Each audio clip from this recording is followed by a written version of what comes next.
सर्वप्रथम इस SS college प्रबंध तंत्र के सचिव हमारे प्रेरणा स्रोत पूज्य डॉक्टर अवनीश कुमार मिश्रा जी, जो एसएस लॉ कॉलेज के भी सेक्रेटरी हैं, पूर्व में इस महाविद्यालय के प्राचार्य भी रहे हैं और संभवतः रुहेलखंड क्षेत्र के 1 या 2 या संभवतः 3 जो कॉमर्स में जिनको डीलिट प्राप्त हुई है, जो हाईएस्ट डिग्री है, उसको रखने वाले ऐसे प्रोफेसर अवनीश कुमार मिश्रा जी को मैं उनके चरणों में प्रणाम निवेदित करता हूँ। महाविद्यालय के प्राचार्य प्रोफेसर डॉक्टर राकेश कुमार आजाद, जो बरेली कॉलेज बरेली से कमीशन के द्वारा चयनित होकर के हमारे महाविद्यालय में तशरीफ फरमा हुए हैं, आप हाजिर हुए हैं और आपके हमारे बहुत पुराने मित्र हैं और इनका जो एकेडमिक प्रोफाइल है वो बहुत ही शानदार है। मैं उसके कहीं आसपास भी नहीं हूँ, तो वो हमारे मध्य मौजूद हैं, मैं उनको भी प्रणाम करता हूँ। हमारे बड़े भाई जो वास्तव में जिनको मैं देखने के लिए, सीखने के लिए यहाँ पर बीएड में आता रहता हूँ, डॉक्टर प्रभात शुक्ला जी, आज भाभी जी हमारे बीच में आज इत्तेफाक से यहाँ पर नहीं है, मैं उनको भी प्रणाम निवेदित करता हूँ। बीएड विभाग के सभी सुधी प्राध्यापकगण, हमारे यहाँ से जूलॉजी डिपार्टमेंट एमएससी को देख रही डॉक्टर मिलिंद त्रिपाठी जी और केशव शुक्ला हमारे छोटे भाई, इसके अतिरिक्त जितने भी लोग यहाँ पर मौजूद हैं, राहुल हैं, सौरभ हैं, रोहित हैं, जितने भी लोग हैं, आप सभी लोगों को मैं प्रणाम करता हूँ कि इस शानदार कार्यक्रम के माध्यम से आपने मुझे बतौर चीफ गेस्ट यहाँ पर इन्वाइट किया। हालांकि मैं इस लायक नहीं हूँ, मैं शायद अगर पॉम्पलेट पहले देख लेता तो मैं कहता कि इसको मुख्य वक्ता कर दीजिए, मैं अभी इस लायक नहीं हुआ हूँ। आप लोगों का आशीर्वाद देने हाजिर होता हूँ। प्यारे बच्चों, जितने भी कार्यक्रम यहाँ पर आज योगी जी का बर्थडे मनाया गया, उसमें भी कार्यक्रम में हम लोग मौजूद रहे और उस पूरे कार्यक्रम का जो लबेलवाब था वो ये था कि आपको सतत कार्य करते रहना है। बहुत बुनियादी सी बात है। मैं आपको बताऊं कि सम्राट चंद्रगुप्त ने जब एक युद्ध जीता, युद्ध जीतने के बाद शाम को जब उनके सेनापति ने आकर के कहा कि महाराज युद्ध विजयी हुआ, हम लोग युद्ध में जीत गए हैं, बताइए अगला पड़ाव कहाँ है? तो सम्राट चंद्रगुप्त ने कहा था कि अगला पड़ाव अश्व की पीठ पर है, अगली जंग की तैयारी करो। यही एकमात्र सूत्र है जीवन का, इसके अलावा अन्य कोई सूत्र नहीं है। आपको चलते रहना, आपको सतत कार्य करते रहना है, अपनी परिस्थितियों में, अपने दायरे में रहते हुए, बिना इस बात की चिंता किए हुए कि आपका पद क्या है, आप किस शहर में रहते हैं, आप किस जगह काम करते हैं, वो शहर छोटा है, वो महाविद्यालय की यूनिवर्सिटी बड़ी है अथवा छोटी है, जो आपका दायरा है उस दायरे में आपको बेहतर काम करते रहना है। और इसकी कई मिसालें आप अपने आसपास देखते होंगे, महसूस करते होंगे। इस समय विश्व क्रिकेट का सबसे चमकता हुआ सितारा अगर कोई है, महेंद्र सिंह धोनी है, जो रांची जैसे छोटे से शहर से बिलोंग करता है।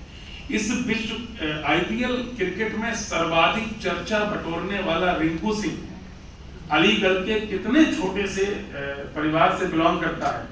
अगर आप हमेशा ये सोचेंगे, और मजे की बात देखिए, वो अर्जुन तेंदुलकर जिसके कोच सचिन तेंदुलकर हैं, जिसको 15 दिन की स्पेशल ट्रेनिंग देने के लिए वेस्ट इंडीज से ब्रायन लारा आते हैं, जिसको शाम को 1 घंटा डेली युवराज सिंह देते हैं, वो अर्जुन तेंदुलकर आईपीएल में भरपूर कोशिश के बाद भी अपनी पहचान नहीं बना पा रहा, जबकि उसके पास सारी सुविधाएं हैं। लेकिन एप्रिशिएट करने वाली बात क्या है? एप्रिशिएट करने वाली बात यह है कि सचिन तेंदुलकर जैसा भारत रत्न हमारे देश में, जिसके पास सब कुछ है, जो कुछ भी अपने बच्चे को करवा सकता था, वो अपने बच्चे को क्रिकेट खेलवा रहा है, मैदान में मेहनत करवा रहा है और कह रहा है कि इसके जरिए अपनी पहचान बनाओ। वहीं दूसरी तरफ ये सब बारीक बातें हैं, आप समाज से देख सकते हैं।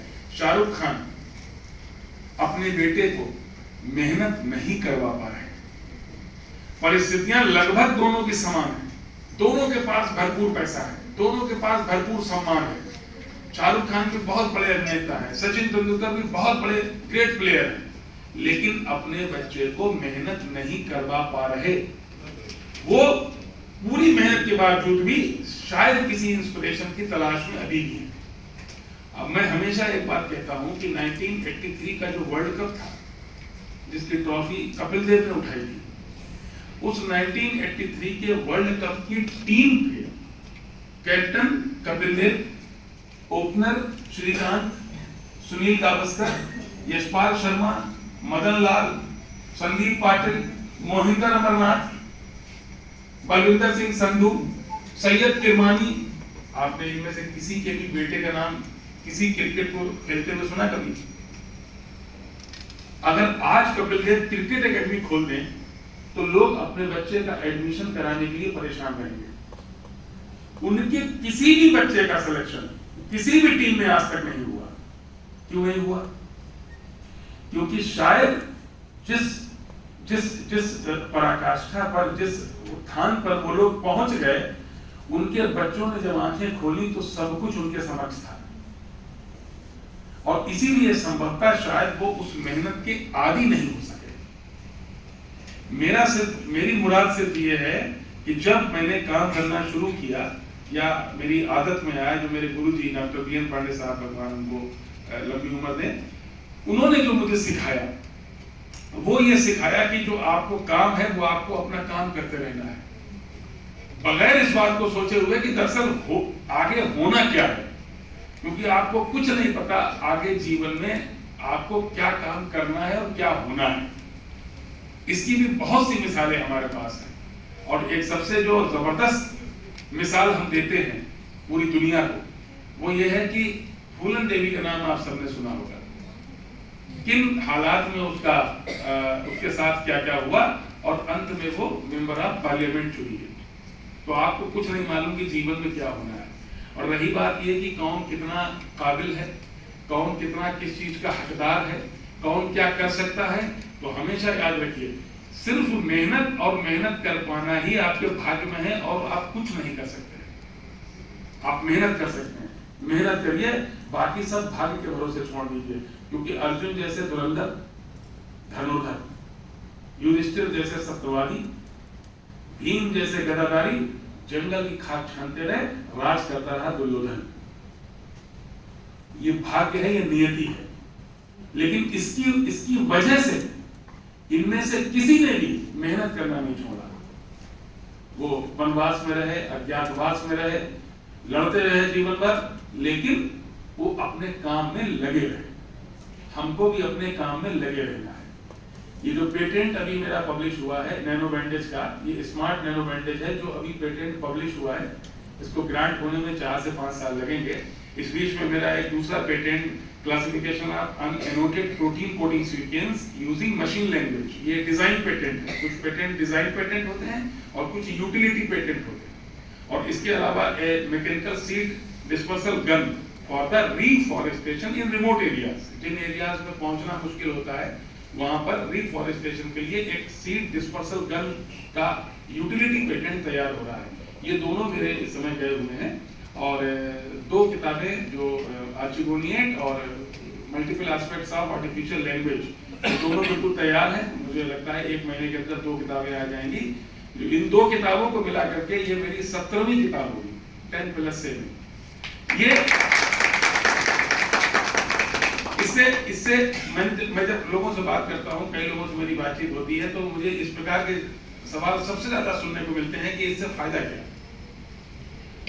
फायदा क्या शब्द जो है उसमें उनकी जो मुराद होती है वो आर्थिक फायदे से संबंधित होती है कि इसमें आर्थिक फायदा क्या है। मैं सिर्फ इतना कहता हूं कि आर्थिक फायदे को छोड़ के एक अकादमिक भूख होती है, एकेडमिक हंगर होता है, जिसका कोई तोड़ नहीं है। वो आप सबके अंदर प्रज्वलित होना चाहिए। फायदा क्या? इस फायदे की एवज में अगर हम कोई काम करेंगे तो उस काम की जो उस काम का नोबल एरिया है वो डोमेन प्रभावित होगा। मैं हमेशा कहता हूं कि ये बात और कि आंधी हमारे बस में नहीं, ये बात और कि आंधी हमारे बस में नहीं, मगर चिराग जलाना तो इख्तियार में है।